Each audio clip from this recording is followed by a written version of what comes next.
Muito bom dia, desafiantes! Estamos aqui para continuar o nosso desafio, ler a Bíblia em um ano. Pois bem, continuando, hoje a gente está na leitura dos capítulos 16, 17 e 18 do Evangelho de Mateus.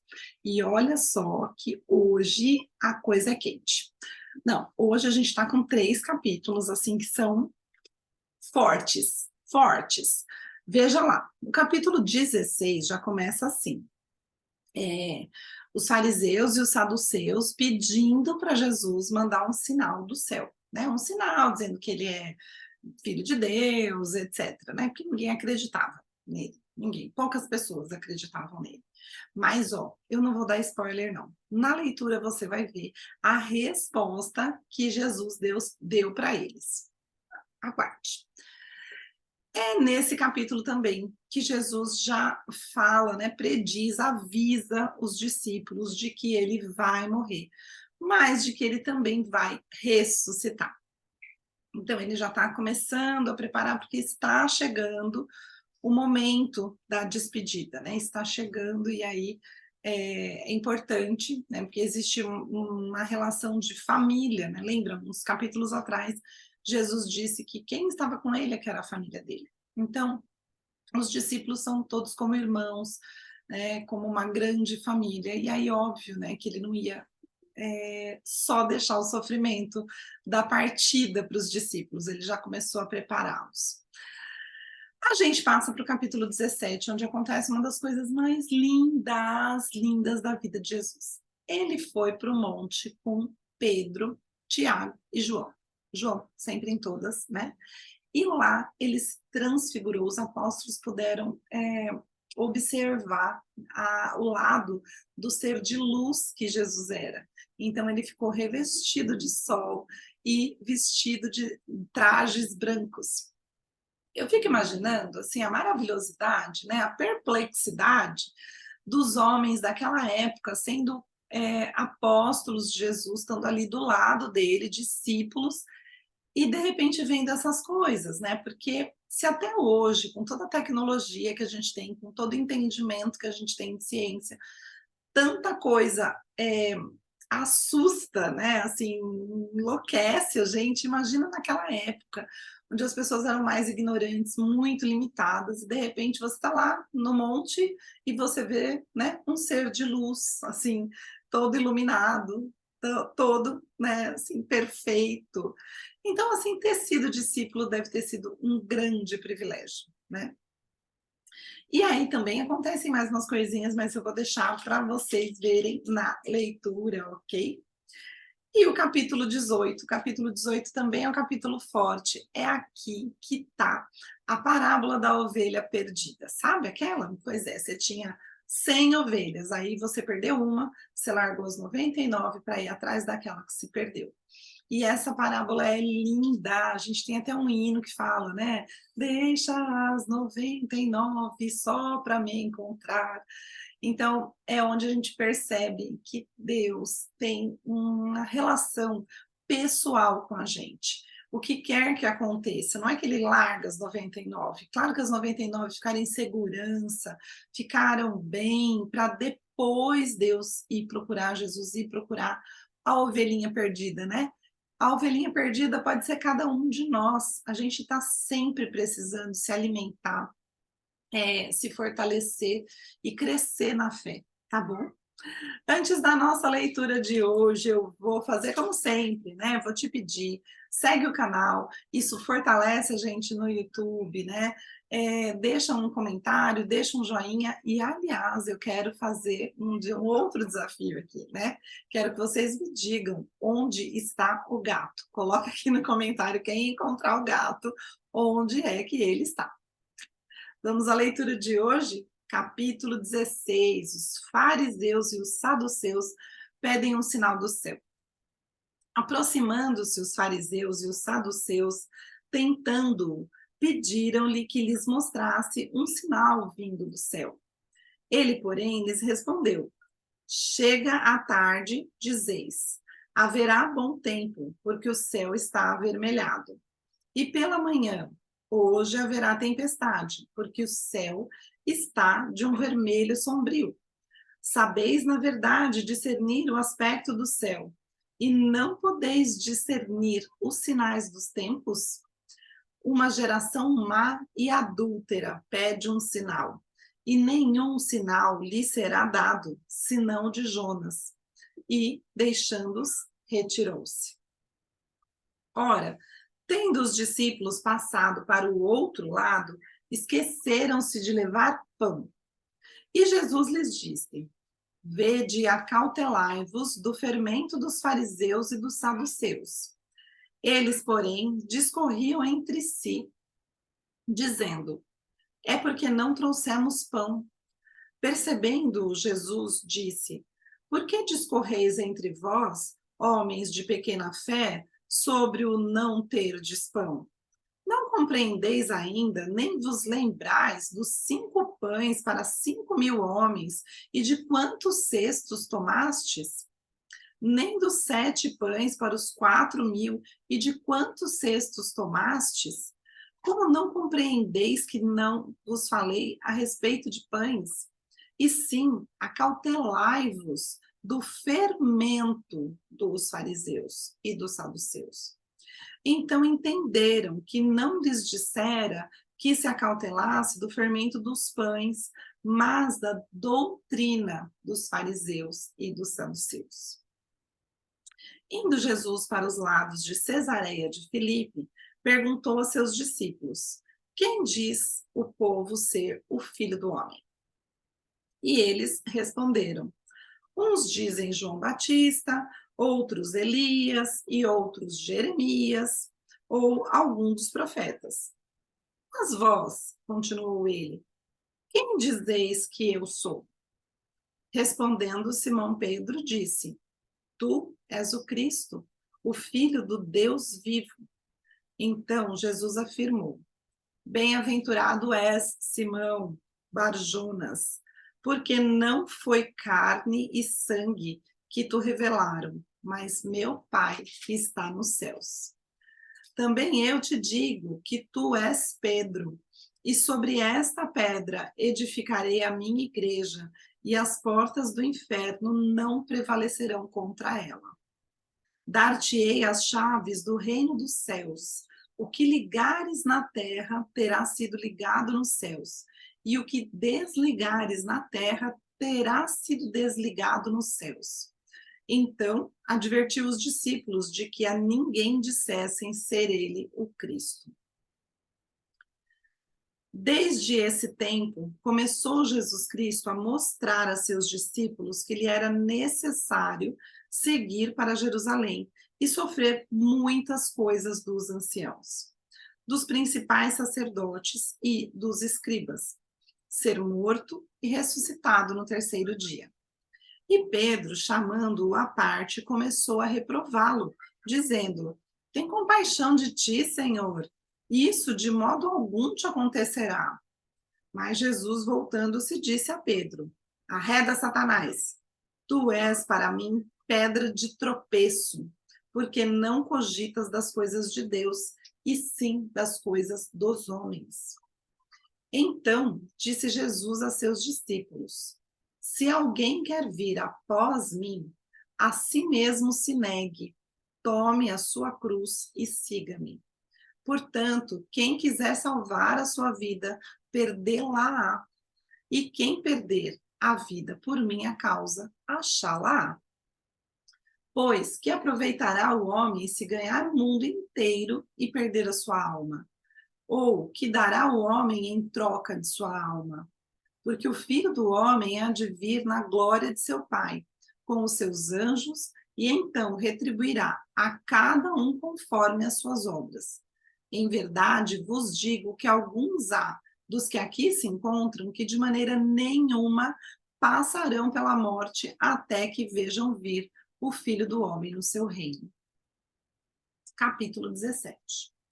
6 dias depois, tomou Jesus consigo a Pedro e aos irmãos Tiago e João e os levou em particular a um alto monte. E foi transfigurado diante deles. O seu rosto resplandecia como o sol, e as suas vestes tornaram-se brancas como a luz. E eis que lhes apareceram Moisés e Elias falando com ele.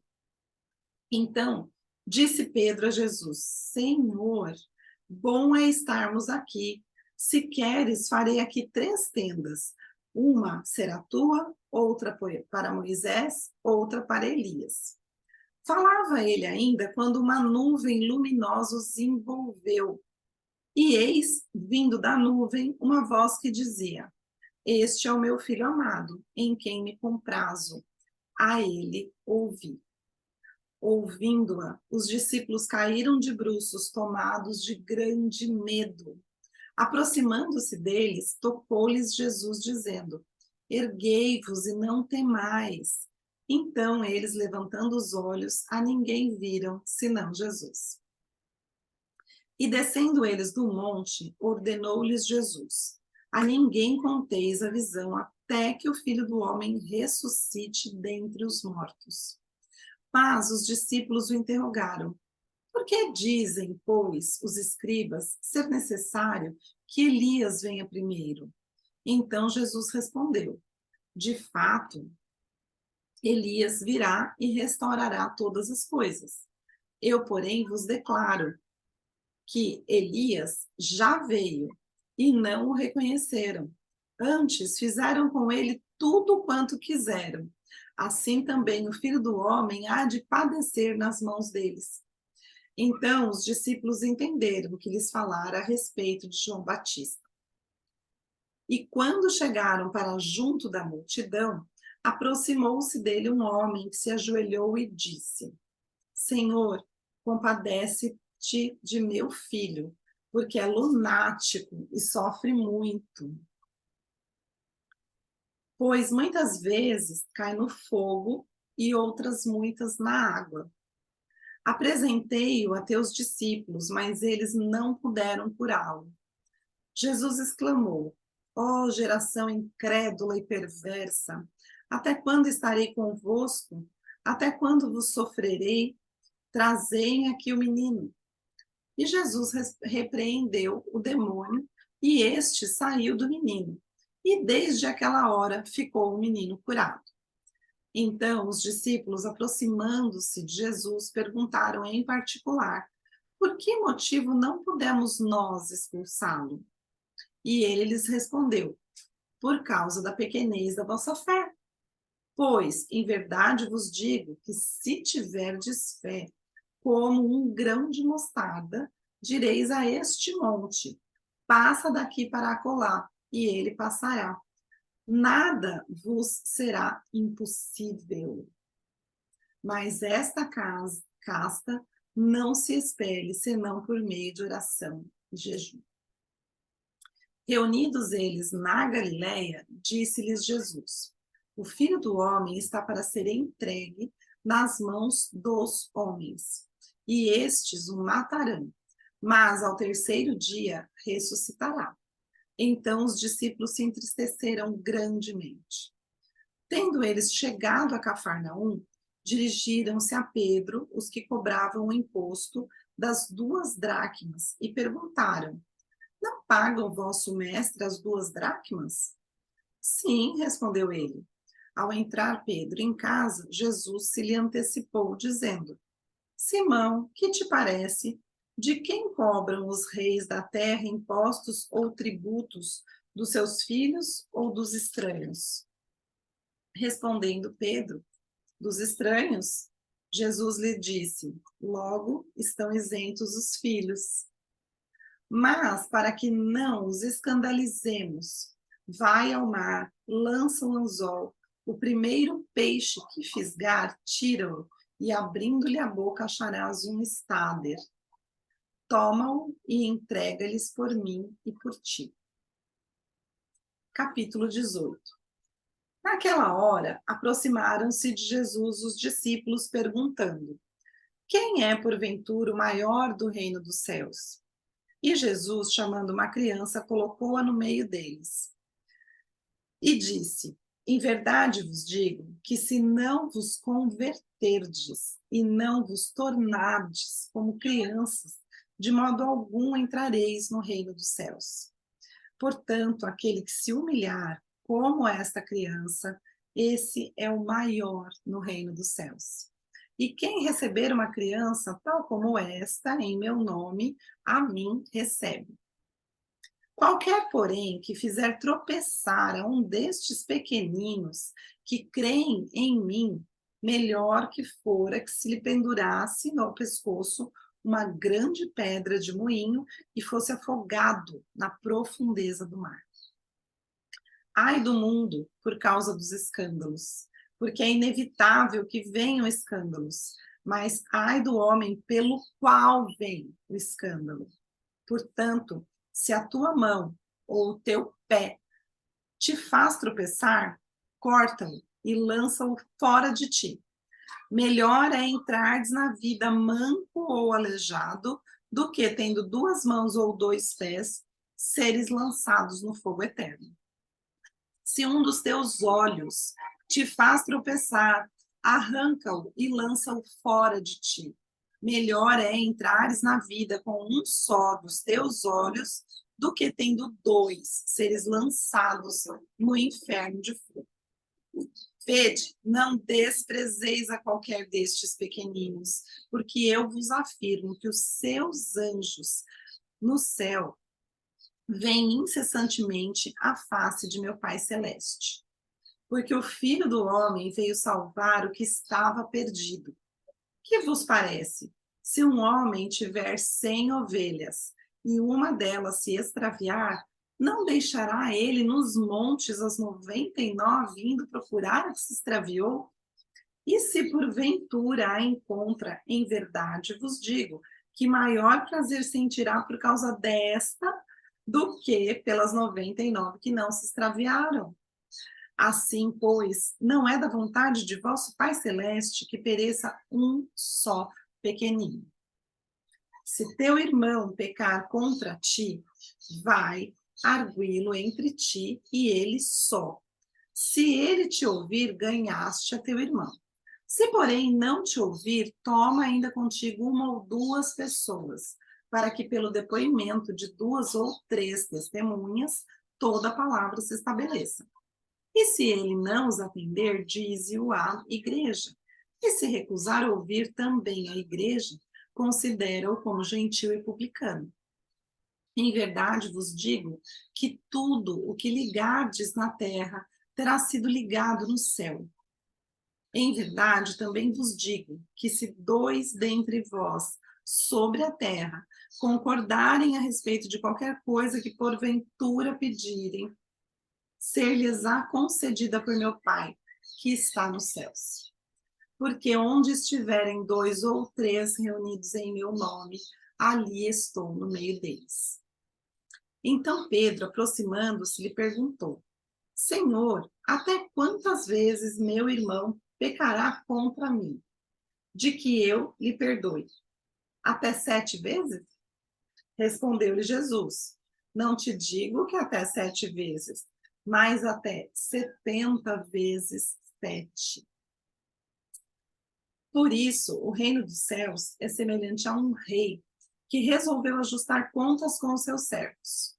E, passando a fazê-lo, trouxeram-lhe um que devia 10.000 talentos. Não tendo ele, porém, com o que pagar, ordenou o Senhor que fosse vendido, ele, a mulher e os filhos, e tudo quanto possuía, e que a dívida fosse paga. Então o servo, prostrando-se reverente, rogou: Sê paciente comigo, e tudo te pagarei. E o senhor daquele servo, compadecendo-se, mandou-o embora e perdoou-lhe a dívida. Saindo, porém, aquele servo encontrou um dos seus conservos que lhe devia 100 denários. E, agarrando-o, o sufocava, dizendo: Paga-me o que me deves. Então o seu conservo, caindo-lhe aos pés, lhe implorava: Sê paciente comigo e te pagarei. Ele, entretanto, não quis. Antes, indo-se, o lançou na prisão, até que saudasse a dívida. Vendo seus companheiros o que se havia passado, entristeceram-se muito e foram relatar ao seu senhor tudo o que acontecera. Então o seu senhor, chamando-o, lhe disse: servo malvado, perdoei-te aquela dívida toda porque me suplicaste. Não devias tu igualmente compadecer-te do teu conservo, como também eu me compadeci de ti? E indignando-se o seu senhor, o entregou aos verdugos até que lhe pagasse toda a dívida. Assim também meu Pai Celeste vos fará, se no íntimo não perdoardes cada um a seu irmão. Ai, essa história de perdão também é forte, né? Quer dizer, a gente fala no Pai Nosso: perdoa as nossas dívidas, assim como nós perdoamos os nossos devedores. Esse é um desafio para lá de supremo, né? São duas coisas bem complexas. A primeira é entender o amor de Deus por nós, que é algo muito sobre-humano, não faz parte da nossa natureza amar desse jeito tão incondicional, né? A gente sempre tem um pezinho assim em algum lugar querendo mais alguma coisa, né? E perdoar. Perdoar 70 vezes 7. Perdoar o nosso irmão pelas dívidas que ele tem com a gente. E acima de tudo, né, também se perdoar, porque a gente também comete muitos erros e a gente tem consciência da maioria deles. Mas essa foi a leitura de hoje. Eu espero vocês de novo amanhã aqui para a gente ler mais. Amanhã é dia de ler 4 capítulos, tá bom? Então, eu espero vocês amanhã. Fiquem com Deus. Um beijo enorme.